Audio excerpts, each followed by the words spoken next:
So yun mga katropa, meron tayong gagawin dito na tatlong motor. Yung itong isang motor na ito, Motor Star ba to? Microbike. Microbike. Ayaw umandar. Ito naman kay boss, bigla na lang ayaw umandar, tumirik. At yung isa naman, MIUI MXI 125. Bigla na lang din tumirik at walang kuryente. So parehas na dinala dito yan. Hinatak lahat yung tatlong yan. At yan, i-check natin isa-isa yan kung ano yung problema. So sa video na ito, ituturo ko sa inyo step by step kung paano i-check yung ganitong klaseng problema at ano yung mga basic na i-check natin para ma-solve natin yung ganitong klaseng problema. Tsaka nga pala mga katropa, kung gusto nyo magpagawa sa akin ng personal sa wiring, i-search nyo sa inyong Google Map ang Jad Allen Motorcycle Electrical Shop, Lingayen, Pangasinan.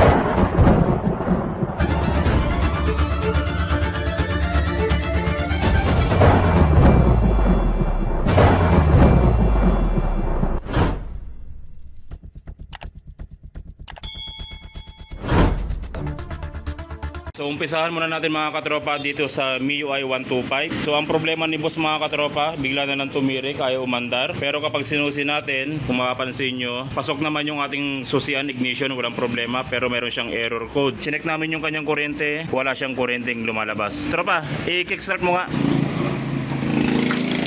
Tignan natin yung kuryente niya. Sige, kick. Kaya lakasan mo. Yan. So walang kuryenteng lumalabas. So dito sa kabilang side ng ating MIUI 125, tatanggalin natin itong kahan na to. I-check natin dyan yung kanyang wiring kung may naglulos or sira na yung kanyang computer box. Depende kung ano yung makikita natin. So ito na yung motor ni boss mga katropa. Inalis natin dito yung side flare rings. Kasi kapag ganitong walang kuryente, ang madalas na chine-check namin yung basic na troubleshooting. Unang-una yung mga wire ng ignition coil. So minsan nagkakaroon ng problema yung mga wire ng ignition coil kaya walang kuryente. Pangalawang problema kung bakit walang kuryente, yung pulser. Ito yung mga sakit na galing ng stator. Tapos sa sakit ng galing ng stator, hanapin nyo lamang yung may blue white tsaka mayroong white red. Iyan yung sakit ng ating pulser. I-check din natin kung good yung kanyang resistance at kung good yung kanyang reading. Tapos regarding naman dun sa kanyang error code, ito kapag sinusi natin, meron siyang error code na lumalabas. 1, 2, dalawang long blink, tapos 8 fast blink. So error code 28. Kapag nagkaroon kayo ng error code 28 sa inyong MIUI 125, ang ibig sabihin nun may problema dito sa thermostat. So dito sa makina, sa bandang head, hanapin nyo lamang itong sakit na ito. Iyan yung ating mismong thermostat. So hugutin natin yan.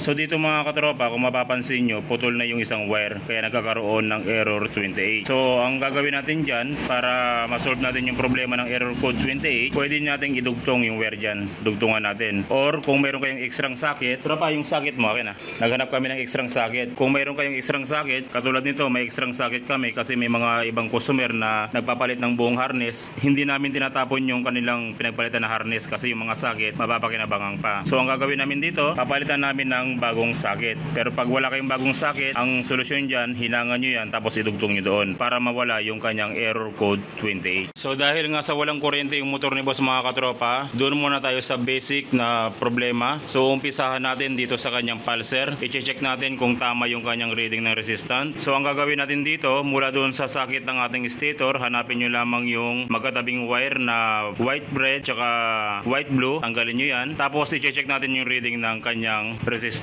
So dapat yung i-check natin na socket yung galing mismo ng stator. Para ma-check natin yung reading ng kanyang resistance, gagamit tayo dito ng multitester. Yung multitester natin, i-set natin sa ohms. Dito sa 2k ohms. Tara pa, i-set mo sa 2k ohms. Pagka-set natin sa 2k ohms, yung ating multitester, itutusok natin dito sa socket ng ating pulser. So walang problema kung saan matapat yung bawat pin. Ang importante rito, tig-isa silang dalawa dyan. Tapos titignan natin yung kanyang reading. Tara pa, itusok mo nga. Tusok mo yan sa kabila. Tapos itong kabila naman dito, sa kabilang side. Yan. Tapos tignan natin yung reading niya. So kung mapapansin nyo mga katropa, yung reading niya ay 0.28 o 0.283. So nasa standard pa yung reading ng ating pulser. Pero kung sakaling tinusok nyo yung dalawang pin dito at walang reading na lumabas, ang ibig sabihin yan, sira na yung kanyang pulser. Pero kung ang reading niya ay 0.5 hanggang 1k ohms, ang ibig sabihin yan, may problema na rin yung ating pulser at kailangan na rin palitan. So dalawa yung kanyang sira. Walang reading tapos mataas na reading ng ohms. Pero yung motor ni boss mga katropa, 0.283 ang reading niya. So nasa standard pa, walang problema yung kanyang kanyang pulser. Ang susunod na i-check natin yung wire naman ng ating ignition coil. So dito sa ignition coil mga katropa, dalawang wire yung makikita natin. Light brown, ito yung positive supply ng ating ignition coil o accessory wire, at orange wire, yun naman yung trigger ng ating ignition coil na galing mismo ng computer box. Yun yung computer box natin. So unang i-check natin dito yung light brown, yung accessory wire ng ating ignition coil. Titignan natin kung may pumapasok na positive supply dito sa ignition coil. So gamit yung ating test light, ilalagay natin yung test light clip natin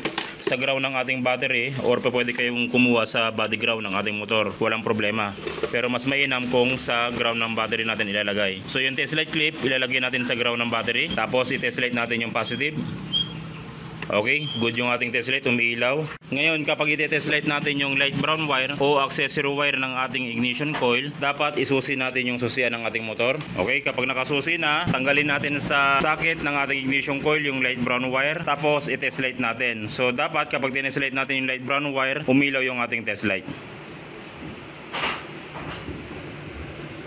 So okay mga katropa, umilaw yung ating test light. Ang ibig sabihin niyan, napapasukan ng positive supply yung ating ignition coil at walang problema yung ating accessory wire. Pero kung sakaling tinest light natin at hindi umilaw yung ating test light, ang ibig sabihin niyan, mayroong putol dito sa ating loob ng harness, kaya hindi napapasukan ng positive supply yung ating ignition coil at kaya walang kuryenteng lumalabas. So ang solusyon diyan, pwede niyo buklatin yung harness wire para hanapin kung saan naputol yung ating light brown wire, or pwede na kayo mag-tap ng extra wire dito at itap dito sa susian, or humanap ng light brown wire dyan sa harapan, humanap ng accessory wire at doon nyo ilagay yung wire na tinap natin dito sa light brown wire, para kapag sinusi natin yung ating susian, mapapasukan ng positive supply yung ating ignition coil. Pero sa ngayon, okay yung ating light brown wire, napapasukan siya ng positive supply dahil umilaw yung ating test light. So pangalawang wire na i-check natin dito, yung orange wire ng ating ignition coil. Yung orange wire ng ignition coil, galing ito mismo dito sa computer box. So ang gagawin natin dito, tatanggalin natin yung kanyang computer box, ilalabas natin. So heto na yung computer box mga katropa. Ang gagawin natin dito, aalisin natin. Tapos itong orange wire, aalisin natin sa ignition coil.